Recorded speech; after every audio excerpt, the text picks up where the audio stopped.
तो hi learners, very good evening to all. कैसे हो आप सब? I hope you all are doing well. तो आज हम उद्गम सीरीज में लेक्चर नंबर 2 करने वाले हैं, जिसमें हम देखने वाले हैं कि ऑर्डिनरी डिफरेंशियल इक्वेशन कैसे हम किसी इक्वेशन से फॉर्म करते हैं। प्रीवियसली आप सभी ने देख रखा है कि ओडी क्या होती है। ओडी के साथ साथ उसकी हमने बेसिक टर्मिनोलॉजी सीखी। बेसिक टर्मिनोलॉजी में हमने देखा कि इंडिपेंडेंट वेरिएबल, डिपेंडेंट वेरिएबल, ये सब क्या होते हैं। साथ ही साथ हमने देखा कि किसी फंक्शन को हम कब वन कब ऑन टू और कब बोलेंगे कि वो फंक्शन भी है।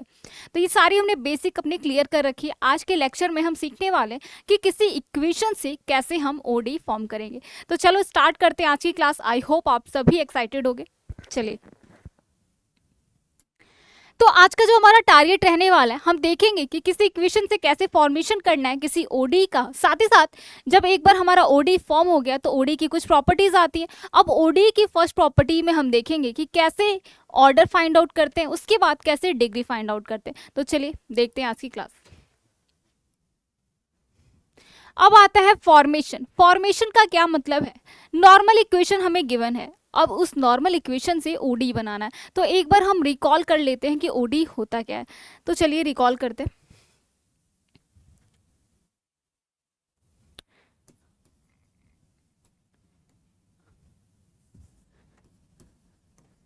अगर हम रिकॉल करें तो आप सभी को याद होगा कि इंडिपेंडेंट वेरिएबल अगर 1 होता है तो ऐसी इक्वेशन को क्या बोलते हैं बेटा? इंडिपेंडेंट वेरिएबल 1 होने पे ऐसी इक्वेशन को बोलते हैं ओडीई। अब वहीं पे डिपेंडेंट वेरिएबल अगर 1 है तो सिंपल ओडीई है। अगर डिपेंडेंट वेरिएबल मोर देन 1 है तो वो क्या है? System ODE. ठीक है, डीवी इज 1 तो वो क्या हुआ बेटा? Simple OD. और वहीं पे अगर डीवी मतलब dependent variable is more than 1 तब वो हुआ सिस्टम ओडी। ये सब हमने देख रखा है। एक बार हम रिवाइज कर लेते हैं, देख लेते हैं कि कैसी होती है ऑर्डिनरी डिफरेंशियल इक्वेशन अगर हम उसे देखा जाए। तो अगर हम सिंपल ओडी की बात करें तो सिंपल ओडी आपका कैसे हो सकता है? y dash is equal to 2x। अब ये क्या है? y है हमारा डिपेंडेंट वेरिएबल का डेरिवेटिव। ठीक है, y डैश हमारा है डिपेंडेंट वेरिएबल का डेरिवेटिव। उसके बाद 2 है, 2 एक हमारा कांस्टेंट है। उसके बाद हमारा है जो x वो है इंडिपेंडेंट वेरिएबल। तो ये है आपका एक सिंपल ओडी, जहां पे इंडिपेंडेंट वेरिएबल बेटा कितना है? एक, डेट इज x। और साथ ही साथ डिपेंडेंट वेरिएबल भी एक है। डिपेंडेंट वेरिएबल का डेरिवेटिव एक है, मौजूद है। मतलब यहाँ पे एक डिपेंडेंट वेरिएबल है, इसका मतलब ये है सिंपल ओडी। तो कुछ इस तरीके के ओडी होते हैं। अब किसी नॉर्मल इक्वेशन से कैसे हम जनरेट करते हैं वो सीखते हैं। अब ये आप सबको पता होगा कि नॉर्मल इक्वेशन कैसे हो सकती है। Let's say y is equal to x square. ये कैसे इक्वेशन है? एक पैराबोला है। ठीक है, ये एक नॉर्मल इक्वेशन है। This is not differential equation. Why? Because it doesn't contain dependent variable का डेरिवेटिव। ठीक है, सिमिलरली अगर मैं इसकी बात करूं, x square plus y square is equal to r square. ये क्या है? ये एक सर्कल है जिसकी रेडियस है r और जिसका सेंटर है 0 0। तो यहाँ से भी हमें देखने को यही मिल रहा है कि ये एक नॉर्मल इक्वेशन है। अब इन नॉर्मल इक्वेशन से कैसे हम ओडी फॉर्म करेंगे वो आज की क्लास में हम सीखने वाले हैं। अब ये वाई एक्स स्क्वायर कुछ इस तरीके से भी हो सकता है, कोई इस तरीके से भी लिख सकता है। ये सारे आपके क्या है? पैराबोला ही है। तो बेसिकली ये क्या कर रहा है? एक इक्वेशन है जो अलग अलग कॉन्स्टेंट्स को कंटेन कर रही है। तो सपोज मैंने ये लिखा y is equal to capital A x square, जहाँ पे a क्या है? आपका कांस्टेंट है।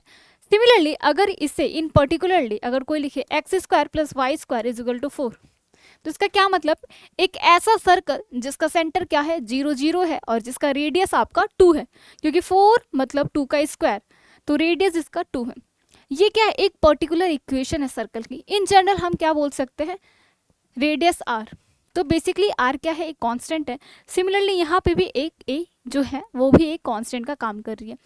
तो अगर हम बोले कि नॉर्मल इक्वेशन, ऐसे नॉर्मल इक्वेशन जो कांस्टेंट को भी कंटेन कर रही है, ऑब्वियसली क्योंकि ये सारे तो उसके पर्टिकुलर केसेस हैं ना पैराबोला फैमिली की, ये है उसका जनरल केस। तो सपोज कोई इक्वेशन है जो कांस्टेंट कंटेन कर रही है, तो क्या करते हैं हम कि let f of x y, जहाँ पे x क्या है बेटा? इंडिपेंडेंट वेरिएबल और y क्या है? Dependent variable. साथ ही साथ ए क्या है आपका, एक constant. Let's say f of x y a is the equation. अब यहाँ से हम सॉल्यूशन कैसे बनाएंगे, यह सॉल्यूशन तो है ही, बेसिकली यहाँ से हम ओडी कैसे बनाएंगे।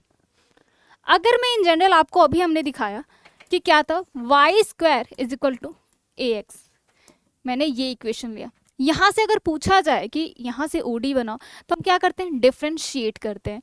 तो on differentiating both sides what we will have, y square का डिफ्रेंशिएशन हुआ 2y इंटू वाई डैश। बेटा ए क्या है, कांस्टेंट का काम करेगी तो एज इट इज ए रखेंगे। अब x का डिफरेंशिएशन हुआ x के रिस्पेक्ट में 1, तो बेसिकली डिफरेंशिएशन हुआ ए, ये हुआ हमारा, ठीक है।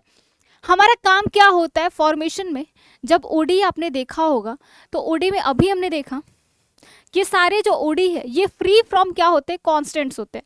अब जरूरी नहीं है कि ऑलवेज फ्री फ्रॉम कॉन्स्टेंट है, कंटेन कर सकता है, कंटेन नहीं कर सकता। अगर कंटेन कर रहा है तो वो ओडी का क्या हुआ, जनरल ओडी हुआ। अगर कांस्टेंट की कुछ वैल्यू दी हुई है तो वो क्या हुआ, पर्टिकुलर केस हुआ उसका, ठीक है, डिफरेंशियल इक्वेशन का।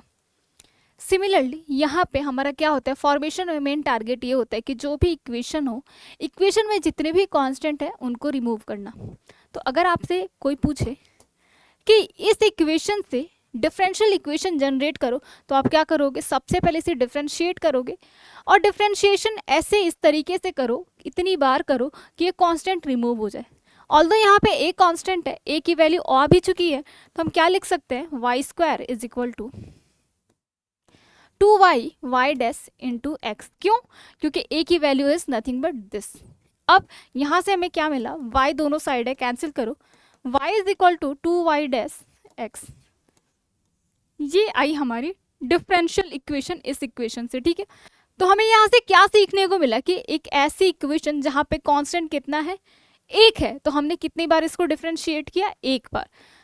तो यहाँ पे अगर एक कांस्टेंट है, इसको कितनी बार डिफरेंशिएट करेंगे, एक बार। Let's say f of f dash बोल दो, ठीक है, x y a is equal to 0। अब डिफरेंशिएट करें तो वाई डैश भी लेंगे, एक बार डिफरेंशिएट करें पे तो वाई डैश भी इन्वॉल्व हो रहा है ना आपकी इक्वेशन में। अब बहुत से बच्चे पूछेंगे कि मैम आपने ए क्यों लिखा, ए यहाँ पे हम जस्ट रिप्रेजेंट कर रहे हैं कि ए का इसमें रोल है इक्वेशन में, ठीक है। हम ये नहीं बता रहे हैं कि इक्वेशन ए को कंटेन कर रही है, हम जस्ट उसका ये बता रहे हैं कि ये इसमें ए कहीं ना कहीं इसका रोल है। जैसे कि इस इक्वेशन में कैपिटल ए है, capital a is nothing but constant और small a is nothing but a constant. इसमें भी हमने इसे डिफरेंशिएट करके लिखा, तो मान लो इसे मैं एफ लिखूं एफ के फॉर्म में, तो ये क्या लिख सकते हैं, y square minus a x is equal to 0, this is nothing but f. Similarly अगर मैं इसे एफ डैश के फॉर्म में लिखूं तो y minus 2y dash is equal to 0, इसे बोल दो f1, ठीक है, f1 बोल दो, इसे फंक्शन f1 बोल दो। क्लियर है, सबको समझ आ गई बात। तो यहाँ से हम इसको कैसे लिख सकते हैं कि ये एक ऐसा फंक्शन है जो x को कंटेन कर रहा है, y को कंटेन कर रहा है, साथ ही साथ y डैश को भी और कैपिटल ए। अब इसका मतलब ये हुआ कि ये इसमें यूज हुए हैं, ये वेरिएबल्स इसमें कहीं ना कहीं उसका इन्वॉल्वमेंट है। इसका ये मतलब नहीं है कि ए इसमें रिप्रेजेंटेड है, इसमें प्रेजेंटेड है, ऐसा कुछ मतलब नहीं होता। ये वेरिएबल्स केवल बताते हैं कि इसमें ये वेरिएबल्स का रोल हुआ है, ये नहीं बताते हैं कि इस वेरिएबल को यूज़ कर रहे हैं, ठीक है। तो इस चीज़ से आपको ये नहीं समझना है कि इक्वेशन जो हम डिफरेंशिएट करके रख रहे हैं उसमें भी ए आएगा, नहीं, उसमें क्या होता है बेटा, ए का कहीं ना कहीं रोल होता है, ठीक है। इसको एफ डैश भी लिख सकते हो, F1 भी लिख सकते हो, जस्ट रिप्रेजेंटेशन का एक तरीका है, ठीक है। तो ये तो रही बात अगर एक कांस्टेंट कंटेन कर रहा है, ठीक है। अगर सपोज दो कांस्टेंट कंटेन किया एक्स वाई ए बी, तो यहाँ से अगर हम डिफरेंशिएट करेंगे तो दो कांस्टेंट है, तो दोनों कांस्टेंट को रिमूव करने के लिए हम क्या कर सकते हैं, दो बार डिफरेंशिएट कर सकते हैं। तो फिर कैसे कर सकते हैं, एफ डैश एक्स वाई, एक बार डिफरेंशिएट किया तो वाई डैश का भी रोल होगा, जैसे कि यहाँ पे हमने देखा भी, एक और बार डिफरेंशिएट करने पे वाई डबल डैश आएगा, a comma b is equal to 0, ये आपका नया बनेगा फंक्शन। तो बेसिकली क्या है, हम देख सकते हैं यहाँ भी ए और बी हमने लिखा, इसका भी यही मतलब है कि ए और बी का कहीं ना कहीं इसमें यूज, मतलब रिप्रेजेंटेड नहीं आपकी इक्वेशन में, बट कहीं ना कहीं इसका इन्वॉल्वमेंट है, इस वजह से ऐसा लिखा गया। तो यहाँ से हम एक थ्योरी बना सकते हैं, एक थ्योरम बना सकते हैं। कैसे? कि सपोज करो या फिर लेट करो, let f of x y C1 is equation, ठीक है। दूसरी इक्वेशन है एफ ऑफ एक्स वाई, या फिर इसी को इन जनरल बोल दो, ठीक है। एक्स वाई C1 और दूसरे में C2 इन्वॉल्व ना करके एक ही में ऐसी इक्वेशन इन्वॉल्व करो कि let f of x y C1 C2, हमें नहीं पता कितनी कांस्टेंट है, तो लेट से हमने n कांस्टेंट्स बोल दिया कि एक ऐसी इक्वेशन जिसमें n कांस्टेंट्स है। अब बेटा जब n कांस्टेंट्स है तो इसको कितनी बार डिफरेंशिएट करना पड़ेगा? n times. तो क्या हो जाएगा? डिफरेंशिएटिंग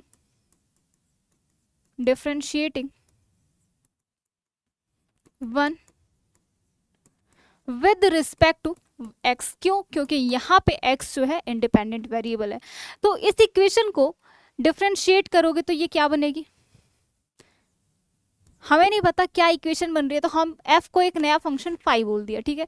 फाई वन बोल दो, फाई वन एक्स वाई। अब डिफरेंशिएट करने पे एक डेरिवेटिव आएगा x y y dash C1 C2 up to सारे कांस्टेंट को लिख दो, क्योंकि जस्ट हम रिप्रेजेंट कर रहे हैं। इक्वेशन भले C1 से रिमूव हो चुकी है लेकिन हम फिर भी उसे रिप्रेजेंट करके दिखा रहे हैं। अब देखो सारे कांस्टेंट्स इसमें रिमूव नहीं है क्योंकि n कांस्टेंट है, तो इसे हम n टाइम्स डिफरेंशिएट करेंगे। तो फिर से डिफरेंशिएट करो, differentiating again with respect to x, what we will have. अगर हम फिर से इसे डिफरेंशिएट किए तो फिर से हमें एक और डेरिवेटिव मिला y का, and that will be nothing but phi two x y y double dash C1 C2 जितने भी कांस्टेंट है सबको लिख लो। अब ऐसे करके कितनी कांस्टेंट है? n कांस्टेंट्स है, तो इसे हम क्या करेंगे बेटा? n टाइम्स डिफरेंशिएट करेंगे। तो करो, डिफरेंशिएटिंग इट n टाइम्स,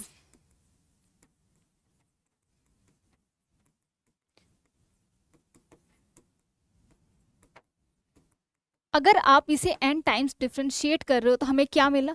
हमारा फंक्शन लेट से नया, हमें नहीं पता तो हमने फाई n बोल दिया, ठीक है। वो कैसा होगा? X y dependent variable independent variable को कंटेन करते हुए साथ ही साथ इसके डेरिवेटिव्स को भी। तो y dash y double dash y triple dash, since हम nth टाइम कर रहे हैं इस इक्वेशन को, तो कहाँ तक जाएगी इसके डेरिवेटिव? nth डेरिवेटिव तक, ठीक है।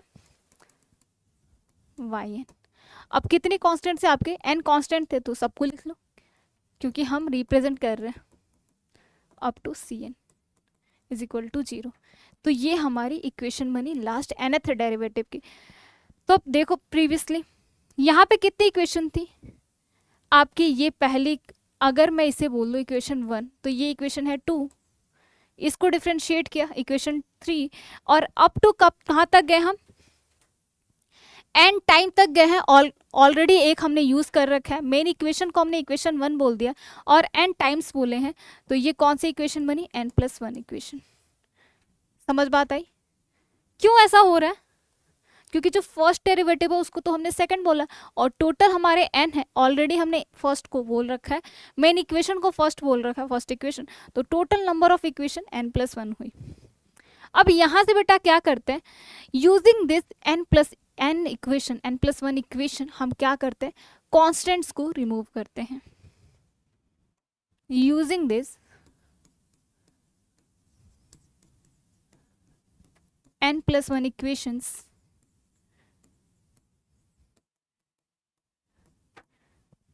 we remove constants। कैसे करेंगे अभी हम एग्जाम्पल के थ्रू सीखने वाले हैं।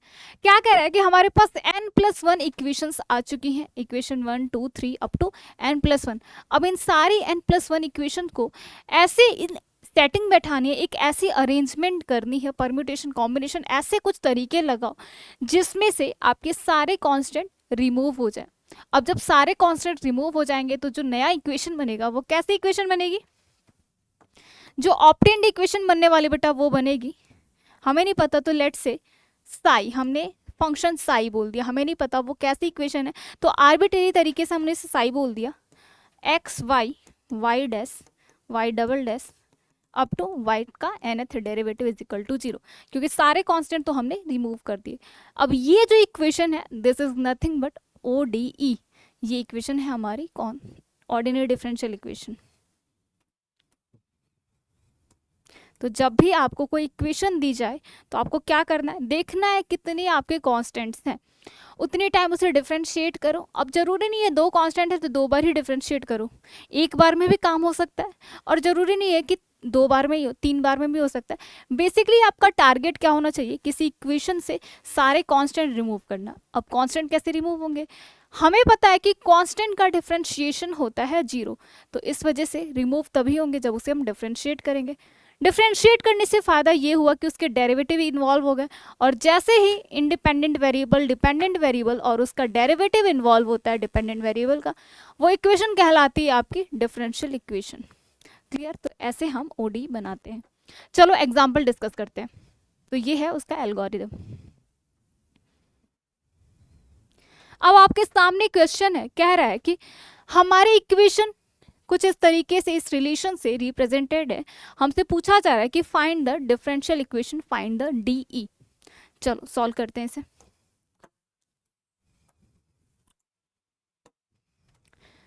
Relation is ax² plus by² is equal to 1। हम यहाँ पे देख सकते हैं कि नंबर ऑफ कांस्टेंट बेटा कितने हैं, 2 हैं, a एंड b। सबसे पहले तो इसे डिफरेंशिएट करो, तो डिफरेंशिएटिंग 1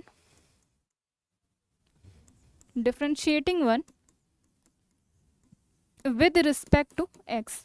अगर हम इसे x के रिस्पेक्ट में डिफरेंशिएट कर रहे हैं तो हमें क्या मिलने वाला है, a being a constant as it is रहेगा, x² का डिफरेंशिएशन हुआ 2x, ठीक है, और plus b being a constant as it is, y² का डिफरेंशिएशन क्या हुआ x के रिस्पेक्ट में, 2y इंटू वाई डैश। अब 1 being a constant as it is रहने वाला है 0। अब यहाँ से हम 2 से डिवाइड कर दे इस पूरी इक्वेशन को, तो ये क्या बना, ax plus by y dash is equal to 0। हम यहाँ से देख सकते हैं कि हमारा कांस्टेंट रिमूव नहीं हो रहा है, तो चलो इसे एक बार और डिफरेंशिएट करें। तो differentiating it again what we will have, अगर इसे हम अगेन एक बार और डिफरेंशिएट करें तो यहाँ से हमें मिलने वाला है a being a constant as it is रहेगा, और x का डिफरेंशिएशन बेटा हुआ 1 प्लस b। अब y कैसा फंक्शन है, एक ऐसा फंक्शन जो x पे डिपेंड कर रहा है, और y डैश भी एक ऐसा फंक्शन है जो x पे डिपेंड कर रहा है। बेसिकली 2 ऐसे फंक्शन है जो प्रोडक्ट फॉर्म में लिखे हैं। तो किसी प्रोडक्ट का डिफरेंशिएशन क्या होता है, first function into second function का differentiation plus second function into first function का डिफरेंशिएशन। तो चलो करते हैं, first function into second function का differentiation that is y double dash plus first function का डिफरेंशिएशन इज y डैश, और ये भी क्या है y डैश, तो y dash into y dash is nothing but y dash का स्क्वायर इज इक्वल टू 0। हमें ये इक्वेशन आई। अब चलो a की वैल्यू हमें मिल रही है कुछ, यहाँ से अगर मैं a की वैल्यू रखूँ तो बेसिकली बेटा ये क्या आई, minus b y into y double dash plus y dash का whole square is equal to 0। इस इक्वेशन में अगर हम ये क्या बोल दो, ये हमारी इक्वेशन 2 आई थी, ठीक है, इसे इक्वेशन 3 बोल दो। अब हमने 3 बार तो इसे डिफरेंशिएट कर दिया। एल्गोरिथम कहता है कि डिफरेंशिएशन के बाद जितने इक्वेशंस बन रहा है उसमें कुछ ऐसी सेटिंग लगाओ कि वो आपस में कॉन्स्टेंट्स को रिमूव कर दे।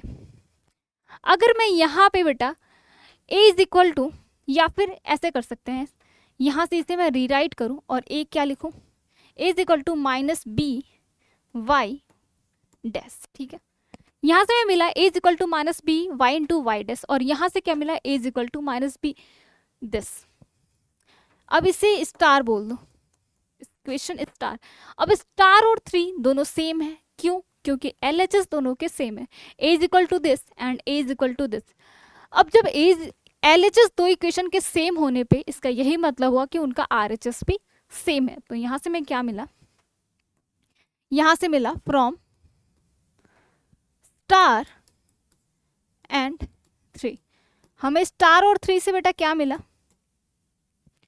Minus b y into y dash is equal to minus b y into y double dash plus y dash का स्क्वायर, हमें ये मिला। अब इस इक्वेशन से हम देख सकते हैं कि दोनों साइड आपका b है, तो b से b क्या करो, कैंसिल कर दो। ठीक है, यहां से क्या मिला, minus y into y dash, ये माइनस से मल्टीप्लाई कर दो तो minus y into y double dash minus y dash का स्क्वायर। बेसिकली हमें ये इक्वेशन मिली। सबको एक साइड लेके आ जाओ, सबको एक साइड अगर हम रखें तो ये क्या मिला, y y double dash plus y dash का स्क्वायर, ठीक है, minus y y dash is equal to 0। हमें ये इक्वेशन मिली। अब ये कैसी इक्वेशन है बेटा, this is free from constant as well as it contains independent variable, dependent variable and derivative of dependent variable. तो ये कैसी है हमारी, ये है हमारी ODE। तो बात सबको समझ आई। क्या करना होता है, कैसे हम फॉर्मेशन करते हैं किसी इक्वेशन से, जितने कांस्टेंट है उतनी बार उसे डिफरेंशिएट करते हैं, उसके बाद हम देखते हैं एक ऐसी सेटिंग लगाते हैं, खुद से अरेंजमेंट करते हैं कि कांस्टेंट आपके सारे रिमूव हो जाए, और जैसे एक बार आपका कांस्टेंट रिमूव हुआ, जो ऑब्टेन्ड इक्वेशन बनी that is nothing but ODE। Clear है? चलो अब नेक्स्ट क्वेश्चन की तरफ बढ़ते हैं। हमसे पूछा जा रहा है कि find the differential equation of the family of all circles in XY plane. कह रहा है कि हमें बताओ एक ऐसी फैमिली का एक डिफरेंशियल इक्वेशन जो कैसी हो, सर्कल हो और XY प्लेन में। तो ये बताओ, सबसे पहले इसकी नॉर्मल इक्वेशन आप सभी को पता है, जनरल इक्वेशन क्या होती है, x square plus y square, ठीक है, plus 2gx plus 2fy plus h। ठीक है, कुछ इस तरीके से हमारी इक्वेशन बनती है in general, is equal to 0। ठीक है, ये हमारी सर्कल की इक्वेशन होती है। हमसे पूछा जा रहा है कि फाइंड द डिफरेंशियल इक्वेशन। चलो डिफरेंशियल इक्वेशन बताओ। तो आप सभी के लिए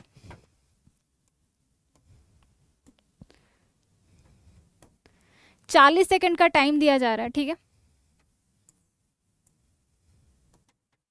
40 सेकंड का आपको टाइम दिया जा रहा है, सॉल्व करो और बताओ इसका डिफरेंशियल इक्वेशन क्या होगा। कुछ नहीं करना है, बस आपको डिफरेंशिएट करना है। तो सॉल्व कर लोगे, बहुत ही आसान क्वेश्चन है।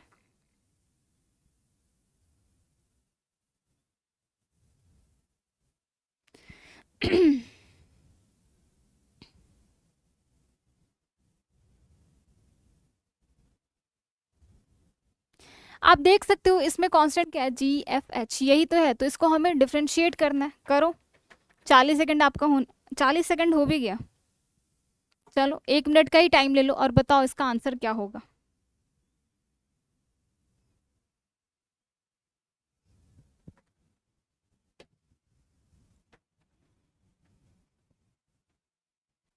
बस टाइम इज अप।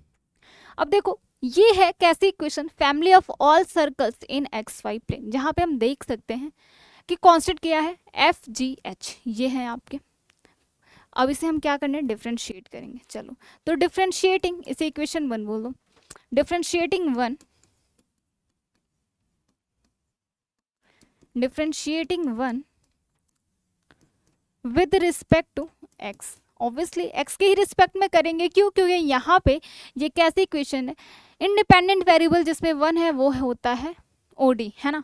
और वैसे भी यहाँ पे x और y दो वेरिएबल्स है, जिसमें x इंडिपेंडेंट y डिपेंडेंट है। तो x के रिस्पेक्ट में ही करेंगे, इंडिपेंडेंट के रिस्पेक्ट में। तो हमें यहाँ से मिला एक्स स्क्वायर का डिफरेंशिएशन 2x, वाई स्क्वायर का differentiation 2y into y dash, 2gx का डिफरेंशिएशन बेटा क्या हुआ, 2g, क्योंकि 2g आपका being a constant as it is रहेगा। x का डिफरेंशिएशन हुआ 1, 2fy का डिफरेंशिएशन being a constant 2f as it is रहेगा। y डैश का डिफरेंशिएशन हुआ, y का डिफरेंशिएशन हुआ y dash, h being a constant as it is रह जाएगा, and that is equal to 0। h का डिफरेंशिएशन 0 हो गया। अब यहाँ से हमें दो कांस्टेंट फिर भी दिख रहे हैं, रिमूव नहीं हुआ कुछ, एक कांस्टेंट तो रिमूव हो गया, एक काम आसान हो गया। तो क्यों ना इसे एक और बार हम डिफरेंशिएट करें। तो एक और बार डिफरेंशिएट करेंगे तो क्या मिला, differentiating again with respect to x what we will have, यहाँ से हमें मिला अगेन एक्स के रिस्पेक्ट में डिफ्रेंशिएट करने पे 2x का डिफ्रेंशिएशन इज 2 क्योंकि x का डिफ्रेंशिएशन होता है 1 प्लस 2 अगेन y और y डैश आपका दो फंक्शन है तो दोनों का प्रोडक्ट रूल लगाएंगे डिफ्रेंशिएशन का, first function into second function का differentiation that is y into y double dash plus first function का डिफ्रेंशिएशन क्या हो जाएगा y डैश और इनटू सेकंड फंक्शन भी y डैश है तो y डैश का स्क्वायर। ठीक है, अब 2g बेटा क्या है, 2g आपका कांस्टेंट है तो बीइंग अ कांस्टेंट इसका डिफरेंशिएशन हो गया 0, लिखने की जरूरत है नहीं। 2f being a constant as it is रहेगा और y डैश का डिफरेंशिएशन हुआ बेटा y double dash is equal to 0। अब देखो ये हमारी इक्वेशन बनी है, क्यों ना इसको थोड़ा सा सिंप्लीफाई कर दे, क्यों, क्योंकि हर जगह 2 का टर्म है तो क्यों ना इस इक्वेशन को 2 से डिवाइड कर दे। तो अगर हम 2 से डिवाइड करते तो ये क्या मिला 1 plus y double dash plus y dash का square plus f y double dash. ठीक है, हमें ये मिला। अब यहाँ पे हम देख सकते हैं कि 2 कांस्टेंट्स तो आपके रिमूव हो गए, एक कांस्टेंट फिर भी है। चलो एक और बार इसे डिफरेंशिएट करते हैं, देखते हैं क्या डिफरेंशिएट हो पाता है ये। अगर हो पाता है तो वेल एंड गुड, नहीं मतलब ऑब्वियसली डिफरेंशिएशन तो हो जाएगा। बेसिकली क्या कांस्टेंट रिमूव हो पाता है या नहीं, अगर हो पाता है तो वेल एंड गुड, नहीं हो पाता है तो कुछ और तरीके ढूंढेंगे कि कैसे हम इसे रिमूव करें। तो डिफरेंशिएट करो अगेन, हमें मिला 1 का डिफरेंशिएशन 0 क्योंकि वो कांस्टेंट है। y into y double dash का डिफरेंशिएशन बेटा क्या हो जाएगा फर्स्ट फंक्शन इंटू इसका डिफरेंशिएशन, तो y डबल डैश का differentiation is y triple dash plus अब y का डिफरेंशिएशन क्या हुआ y dash into second function which is y double dash. ठीक है, इसका हो गया डिफरेंशिएशन। अब आता है y डैश का स्क्वायर, इसका differentiation which is nothing but 2y dash. ठीक है, y डैश स्क्वायर का डिफरेंशिएशन 2y डैश। अब y डैश का डिफरेंशिएशन क्या हुआ y डबल डैश। पहले तो हमने पावर के रिस्पेक्ट में किया फिर उस फंक्शन का किया। अब प्लस f तो being a constant as it is रहेगा, y डबल डैश का डिफरेंशिएशन हुआ y ट्रिपल डैश। ये हमारे इक्वेशन बने। यहाँ से हम देख सकते हैं कि कुछ भी आपका फिर भी खत्म नहीं हो रहा, मतलब एक कांस्टेंट एज इट इज है, तो क्यों ना हम कुछ कंपेयर करें वैल्यूज को। तो यहाँ से अगर हम फिर से इसे सिंप्लीफाई करें तो ये क्या है y ट्रिपल डैश, आपस में तो सिंप्लीफाई हो नहीं रहे, y dash into y double dash, y dash into y double dash, basically ये क्या है 1 और 2। तो ये हम लिख सकते हैं 2 + 1 = 3 y dash into y double dash plus f y double dash. इसे बोल दो इक्वेशन 2, इसे बोल दो 3, इसे बोल दो 4। अब 3 और 4 से देख सकते हैं ये क्या है ट्रिपल डैश। 3 और 4 से अगर हम देख सकते हैं कि इसको हम थोड़ा सा रीराइट करते, कैसे किस फॉर्म में रीराइट कर सकते हैं। अगर मैं इसे ऐसे लिखूं 1 + y double dash plus y dash का square upon y double dash is equal to -f लिख दो। ठीक हो, और यहाँ पे भी सेम काम, इसको दूसरी साइड ले जाके ऐसे लिख सकते हैं जैसे इसमें किया था कि y triple dash plus 3 y dash y double dash upon y triple dash is equal to -f। ठीक है, इसको हम दूसरी साइड लेके गए और ट्रिपल डैश से डिवाइड कर दिया क्योंकि उसके साथ कोफिशिएंट फॉर्म में था, प्रोडक्ट फॉर्म में था। अब यहाँ से हमें क्या मिला, ये बोल दो इक्वेशन ए, ये बोल दो इक्वेशन बी। अब इन दोनों का राइट हैंड साइड इक्वल है तो इनका LHS भी इक्वल होगा, तो बस इक्वल रख लो और सिंप्लीफाई कर दो। फ्रॉम ए एंड बी हमें क्या मिला, दोनों को LHS इक्वल कर दो। जो इक्वेशन मिली बेटा वो कुछ और नहीं बल्कि हमारा रिक्वायर्ड डिफरेंशियल इक्वेशन है। क्लियर है सबको, तो ऐसे हम फाइंड आउट करते हैं। तो इतना तो आप कर ही लोगे। From a and b since RHS are equal, तो LHS को पुट करो, LHS की वैल्यू, और जो इक्वेशन मिलेगी obtained equation is the required solution.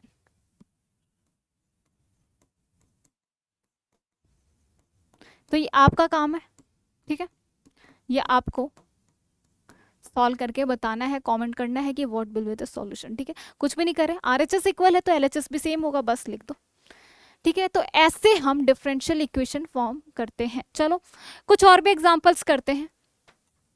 तो दूसरा एग्जांपल है कि अगर मैं y इज इक्वल टू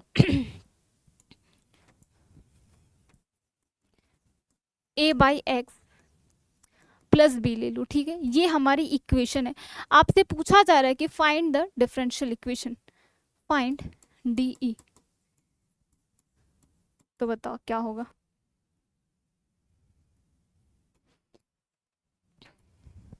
कैसे सॉल्व करेंगे, यहाँ पे हम देख सकते हैं एक कांस्टेंट है, तो एक बार डिफरेंशिएट करेंगे, काम बनता है तो ठीक, नहीं तो एक और बार कर लेंगे। कितनी बार कर रहे हैं उससे फर्क नहीं पड़ता, एटलीस्ट अगर दो कांस्टेंट है तो एटलीस्ट आपको दो बार करना है, एक कांस्टेंट है तो एटलीस्ट एक बार करना है, ठीक है। कि चाहो तो आप तो n टाइम्स भी कर सकते हो डिफरेंशिएशन, करते जाओ कोई फर्क नहीं पड़ता, लेकिन एटलीस्ट एक बार तो करना ही है, जितने कांस्टेंट है उतने टाइम्स तो एटलीस्ट करना होता है। चलो तो यहाँ से अगर हम इसे डिफरेंशिएट करें, इक्वेशन 1 बोल दो, differentiating 1 with respect to x, तो what we will have, y का डिफरेंशिएशन हुआ y dash a by x, a being a constant as it is रह गया, 1 बाई एक्स का डिफरेंशिएशन बेटा क्या हुआ, x टू द पावर -1 का डिफरेंशिएशन हुआ -1 अपॉन एक्स स्क्वायर, ठीक है, प्लस 0, क्योंकि बीइंग अ कांस्टेंट 0। अच्छा यहाँ पे दो कांस्टेंट है, ठीक है, तो एटलीस्ट दो बार इस पे डिफरेंशिएशन होगा ही होगा। तो एक बार हमें करने से क्या मिला, y dash is equal to minus a by x square, इसे बोल दो इक्वेशन 2। अब इक्वेशन 3 निकालो, इक्वेशन 3 कैसे निकलेगी, अगेन डिफरेंशिएट करके, तो डिफरेंशिएट करो अगेन, डिफरेंशिएटिंग अगेन हमें मिला y double dash minus a, क्योंकि again minus a being a constant as it is रह जाएगा। अब यहाँ पे x टू द पावर -2 आया, x टू द पावर -2 का डिफरेंशिएशन होता है, रिजल्ट ये है कि n into x to the power n-1, तो अगर यहाँ पे -2 है तो -2 कोफिशिएंट पे आ गया -2 और x टू द पावर -3, ठीक है, आगे तो कोई टर्म है नहीं, तो बेसिकली क्या आया -2a अपॉन एक्स क्यूब। यहाँ से हम रख सकते हैं a की वैल्यू फाइंड आउट कर सकते हैं, कैसे, इसे रख दो एक्स क्यूब को दूसरे साइड लेके जाओ, तो this is nothing but x cube y double dash -2 is equal to a, और बेटा यहाँ से हमें क्या मिला, this is nothing but x square y dash is equal to -a। चलो इधर माइनस कर दो। अब अगेन यहाँ पे हम देख सकते हैं RHS क्या है, सेम है, तो LHS भी क्या हो जाएगा, इसे अगर मैं a बोलूँ इसे b बोलूँ, तो a और b से हमें क्या मिला, a और b हमें दे रहे हैं x square y dash is equal to x cube y dash upon 2, तो बेसिकली आया 2x square y dash is equal to x cube y double dash, this is the required solution. तो ऐसे हम differentiate करते हैं। तो बात सबको समझ आई, जितनी कांस्टेंट है उतने टाइम तो एटलीस्ट डिफरेंशिएट करना ही करना है, ताकि हमारे कांस्टेंट सारे रिमूव हो जाएं। बस एक और क्वेश्चन करते हैं, ठीक है, इस पे बेस्ड एक और क्वेश्चन करते हैं, ताकि इस क्वेश्चन पे मतलब ऐसे टॉपिक पे हमारी एक अच्छी कमांड बन जाए। तो जो भी हम टॉपिक करेंगे एटलीस्ट 3-4 क्वेश्चन तो करने ही करने हैं, ताकि अप्लाइड के तो नाम ही वही है कि आप कंसेप्ट तभी आपको समझ आएगा जब तक आपने बहुत अच्छे से उस पर प्रैक्टिस करी हो, ठीक है। तो दूसरा क्वेश्चन लेते हैं y is equal to a into e to the power 4x plus b into e to the power -x, this is the equation. हमसे पूछा जा रहा है कि find the differential equation, find D E. चलो again हमने क्या करना है, कितने कांस्टेंट है यहाँ पे, 2 है, तो एटलीस्ट 2 बार तो डिफरेंशिएट करेंगे ही करेंगे। तो differentiating it with respect to x, इसे इक्वेशन 1 बोल दो। अब इसे हमने डिफरेंशिएट करा तो y क्या बना, y डैश, और a being a constant as it is, अब e to the power 4x का डिफरेंशिएशन हुआ e to the power 4x, और 4x का डिफरेंशिएशन हुआ 4, रख दो, plus b e to the power minus x का डिफरेंशिएशन हुआ e to the power minus x, और माइनस एक्स का डिफरेंशिएशन हुआ -1, तो हमने -1 रख दिया। 1 हमारा मल्टीप्लाई करने पे सेम ही रहेगा, तो इसलिए हमने माइनस रख दिया। ठीक है, इसे बोल दो इक्वेशन 2। डिफरेंशिएट करो इसे अगेन, तो हमें क्या मिला, y डैश बना y डबल डैश, और ये 4a as it is, e to the power 4x का डिफरेंशिएशन हुआ e to the power 4x। अब बेटा 4x का डिफरेंशिएशन हुआ 4, तो 4 ऑलरेडी है, 4 इंटू 4 इज वॉट, 4 इंटू 4 हो गया आपका 16। अब यहाँ पे minus b e to the power minus x, e to the power minus x का डिफरेंशिएशन हुआ e to the power minus x, और माइनस एक्स का डिफरेंशिएशन हुआ -1, ऑलरेडी -1 है, तो माइनस माइनस इज प्लस, इसे बोल दो इक्वेशन 2। अब हम देख सकते हैं कि बेसिकली हमारे पास 3 इक्वेशन आई जिसमें 2 कांस्टेंट है, और कहीं भी कांस्टेंट आपस में टर्मिनेट तो नहीं हुए। अब टर्मिनेट नहीं हुए तो हमें इसका मतलब है अरेंजमेंट करनी पड़ेगी। अब हम कैसे सेटिंग बैठाए कि हमारा कुछ काम बन जाए, तो अगर मैं इक्वेशन 1 और 2 को ऐड करूं, तो एडिंग 1 एंड 2, 1 और 2 को मैं ऐड करूं इसको, तो क्या बना, y plus y dash is equal to, यहां से मिला 4a और ये है a, तो 5a e to the power 4x, और ये क्या plus b e to the power minus x, और ये है minus b e to the power, basically ये दोनों टर्म सेम है, और ये प्लस है, ये प्लस है, ये माइनस है, कैंसिल आउट हो गया, 0 हो गया। सिमिलरली अगर मैं 2 और 3 को ऐड कर लूँ, 2 और 3 को ऐड करूँ, तो यहाँ से क्या मिला, y dash plus y double dash is equal to 16, और ये क्या है 4a, 16 plus 4 is 20a e to the power 4x, और ये है माइनस में, ये है प्लस में, बेसिकली कैंसिल, हमारे पास ये वैल्यू आई। अगेन ये जो इक्वेशंस बनी है बेटा, इसे बोल दो 4 एंड 5, इसे बोल दो 4, इसे बोल दो 5। अगेन ये कांस्टेंट को कंटेन ही कर रही है, बट यहाँ से हम देख सकते हैं कि 5a e to the power 4x की वैल्यू है y प्लस वाई डैश, इसको मैं क्या 5 के फॉर्म में लिख सकती हूँ, 4 into 5a e to the power 4x। ठीक है, 5a e to the power 4x की वैल्यू ये है, रख दो, तो this is 4y plus y dash, और इधर y dash plus y double dash. बस ये आपका रिक्वायर्ड सॉल्यूशन है, इसको सिंप्लीफाई कर दो, इधर y डैश है, इधर 4y डैश है, एक कैंसिल हो गया, बेसिकली क्या है y double dash is equal to 3y dash plus 4y। ठीक है, that will be the solution. Constant हमारा रिमूव हो गया, एंड जो ऑब्टेन्ड इक्वेशन बनी है वो कंटेन करिए डिपेंडेंट वेरिएबल, इंडिपेंडेंट वेरिएबल, साथ ही साथ डेरिवेटिव ऑफ डिपेंडेंट वेरिएबल। तो ऐसे हम सॉल्यूशन फाइंड आउट करते हैं। ठीक है, सॉल्यूशन नहीं, basically partial ordinary differential equation. ठीक है, तो बेसिकली क्या करना होता है, जितने कांस्टेंट है उतने टाइम डिफरेंशिएट करना होता है। बहुत सारे टाइम्स डिफरेंशिएट करते करते आपको क्या होता है कि कांस्टेंट टर्मिनेट हो जाते हैं। प्रीवियसली हमने एग्जांपल्स देखे कि जैसे जैसे हम डिफरेंशिएट करते जा रहे थे कांस्टेंट रिमूव हो जाते थे, बट कुछ ऐसी भी इक्वेशन होती है जिसमें कांस्टेंट आपके रिमूव नहीं होते, जैसे ये देख लो। अब कांस्टेंट नहीं रिमूव हो रहा है तो हमें अपनी अंडरस्टैंडिंग से, अपने हिट एंड ट्रायल या फिर कह लो प्रेजेंस ऑफ माइंड से क्या करना होता है, ऐसी एक अरेंजमेंट लगानी होती है, एक ऐसी सेटिंग लगानी होती है कि कांस्टेंट्स आपके क्या हो जाए बेटा, रिमूव हो जाए। जब एक बार कांस्टेंट रिमूव हो गया तो जो ऑब्टेन्ड इक्वेशन मिलेगी that will be nothing but a required solution. Clear है सबको? तो ऐसे हम solution find out, I mean differential equation find out करते हैं। अब हमने क्या सीखा बेटा, हमने पहली क्लास में सीखा कि ओडी क्या है, दूसरी आज की क्लास में हमने सीखा कि ओडी बनाते कैसे हैं। अब हमें पता चल गया, इक्वेशन दे दिया किसी ने, हमसे पूछा कि ओडी कैसे बनाएंगे, हमने बता दिया।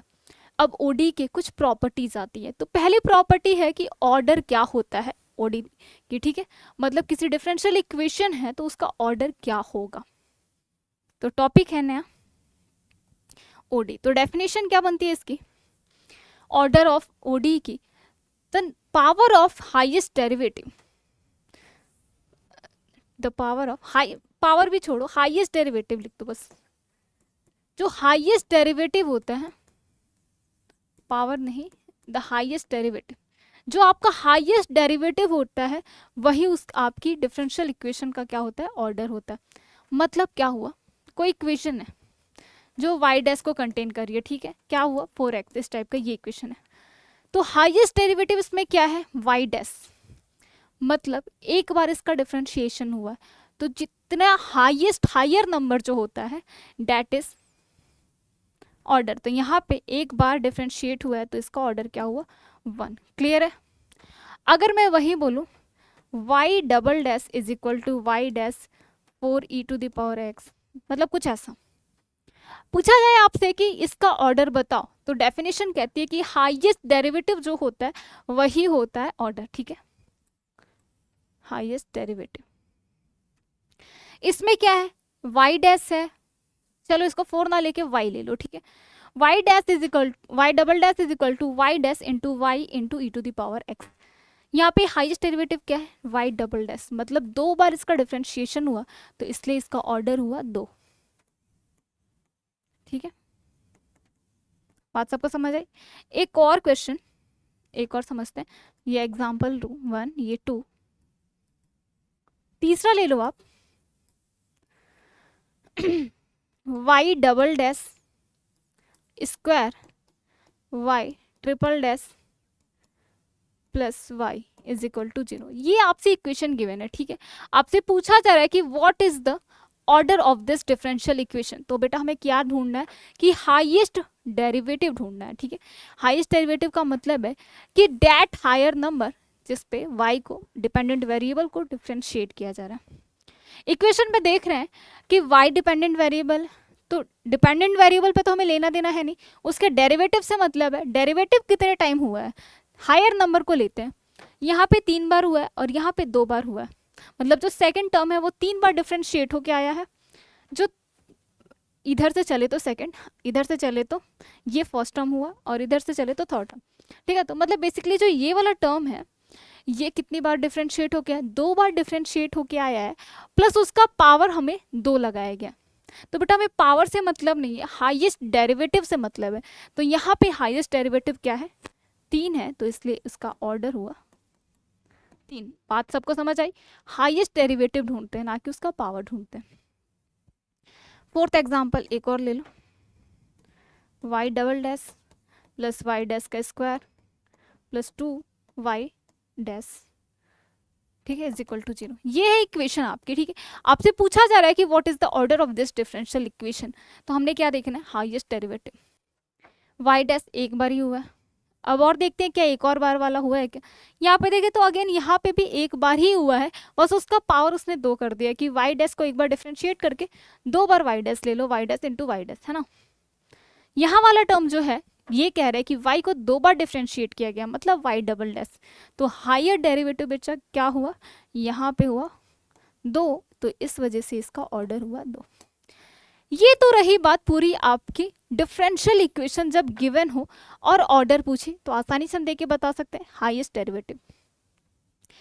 बट अगर हमसे कोई नॉर्मल इक्वेशन दे दे और वहां से पूछे कि अब बताओ उसका ऑर्डर, नॉर्मल इक्वेशन मतलब जैसे ये है। अब यहाँ पे नॉर्मल इक्वेशन क्या है, y is equal to a by x plus b, ये एक इक्वेशन है। यहाँ से हमसे पूछे कि ऑर्डर क्या होगा, तो सबसे पहला टास्क क्या हुआ, एक तो डिफरेंशियल इक्वेशन निकालो, उसके बाद निकालने के बाद हाईएस्ट डेरिवेटिव ढूंढो, है ना। क्योंकि यहाँ पे तो हाईएस्ट डेरिवेटिव दिख नहीं रहा है, ये तो एक नॉर्मल इक्वेशन है, this is not differential equation. और हाईएस्ट डेरिवेटिव किस में ढूंढते हैं, डिफरेंशियल इक्वेशन में, क्योंकि वही कंटेन करती है डेरिवेटिव्स। तो यहाँ से इतना लंबा काम, उसके बाद एक डेरिवेटिव ढूंढना बहुत मुश्किल हो गया। मुश्किल नहीं, आसानी है, बट वही है कि बहुत टाइम टेकिंग हो गया। अब इस टाइम टेकिंग प्रोसेस से बचने के लिए एक ट्रिक है। क्या है वो ट्रिक, कि number of arbitrary constant, number of linearly independent कह लो, number of linearly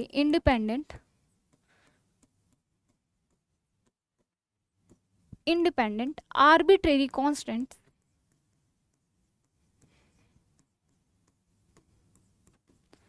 is equal to order. ठीक है, क्या है डायरेक्ट डेफिनेशन किसी इक्वेशन से कि उसमें जितने भी आर्बिट्रेरी कांस्टेंट है और वो कैसे कांस्टेंट होने चाहिए, आपस में लीनियरली इंडिपेंडेंट। मतलब क्या हुआ,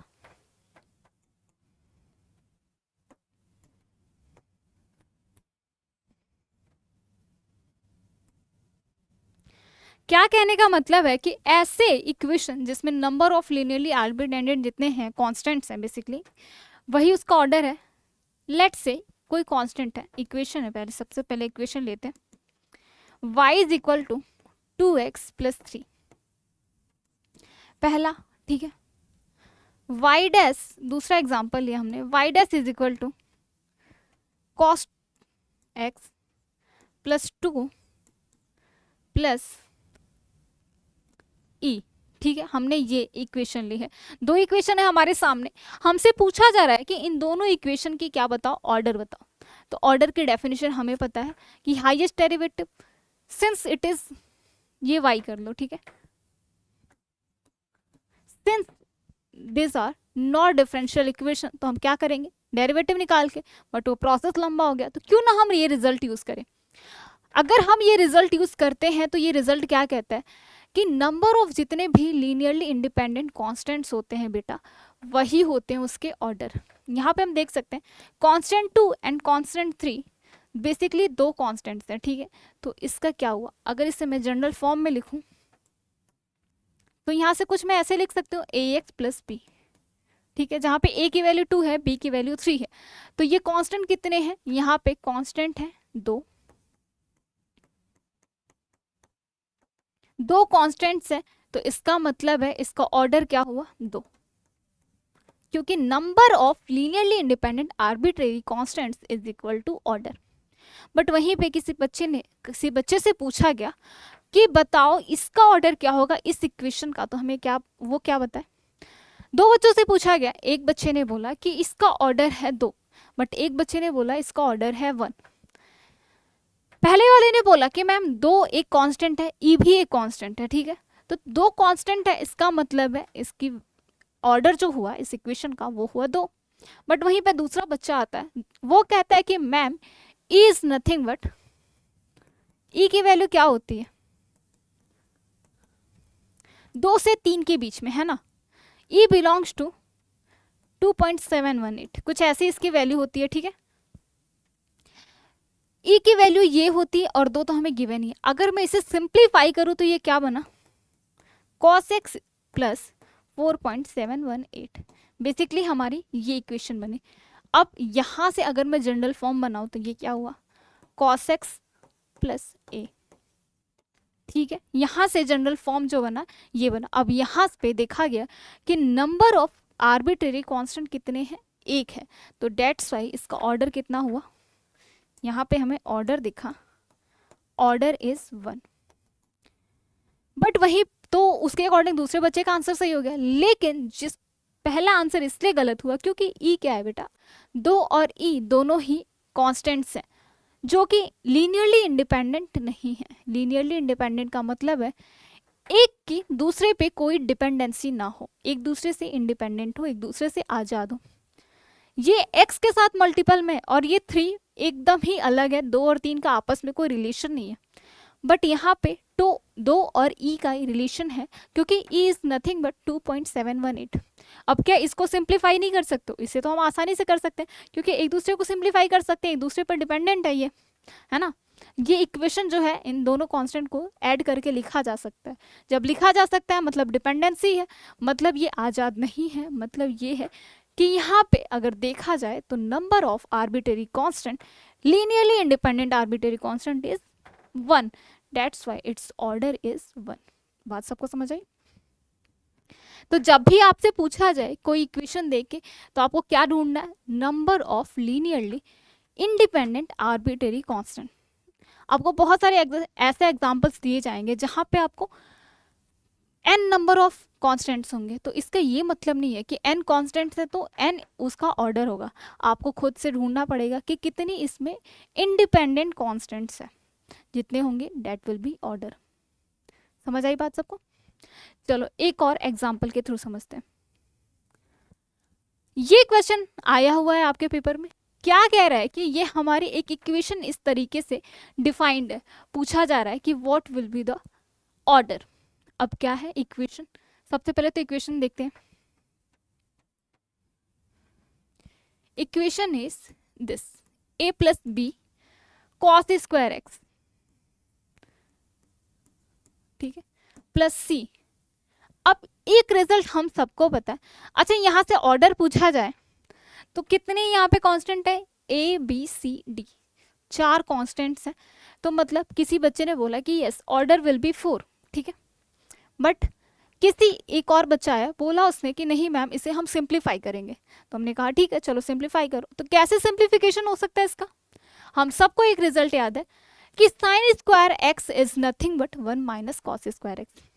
या तो साइन स्क्वायर एक्स को कॉस स्क्वायर एक्स के फॉर्म में रख दो, या फिर कॉस स्क्वायर एक्स को साइन स्क्वायर एक्स के फॉर्म में रख दो। यहां से हमें क्या मिला, 1 minus cos square x plus d. अब साइन 4x बेटा क्या हुआ, sine 4x nothing but sine 2 into 2x, ठीक है। अब साइन 2x का रिजल्ट हम सबको पता है, 2 साइन एक्स कॉस एक्स, और यहां पे साइन 4x क्या हो जाएगा, 2 sign 2x, 2 sign 2x cos 2x, ठीक है।